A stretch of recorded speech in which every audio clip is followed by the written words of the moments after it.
আসসালামু আলাইকুম। আজকে আমি কলা দিয়ে ডিম দিয়ে ভুনা করব। কলাটাকে এভাবে ভেজে নিচ্ছি কেটে, এভাবে একটা একটা করে এরকম করে পাতলা পাতলা করে কেটে ভেজে নেবেন। তারপর ডিমটাকেও সিদ্ধ করে ডিমটাকেও ভেজে নেবেন সুন্দর করে। এভাবে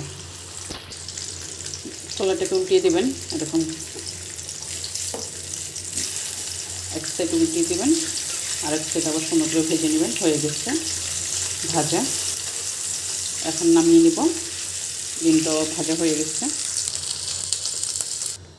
দিয়ে দিচ্ছি পেঁয়াজ, দিয়ে দেবো লবণ, দিয়ে দিচ্ছি একটু আদা রসুন বাটা,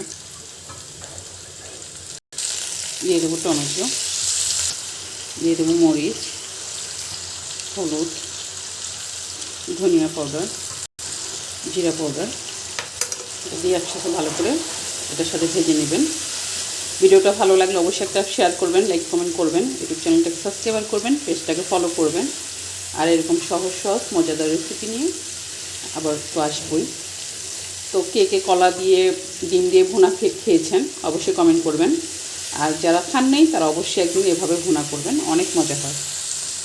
দিয়ে দেবো একটু পানিটা দিয়ে ভালো করে কষিয়ে নেবেন। একটু চিনি দিয়ে দিবেন, তরকারির কালারটা ভালো আসে, সুন্দর আসে, আর খেতেও ভালো লাগবে। টমেটো তো আর কলা। মশলাটা কষানো হয়ে গেছে, এখন দিয়ে দেবো কলা আর ডিম। এটাকে দিয়ে দেবো একটু পানি।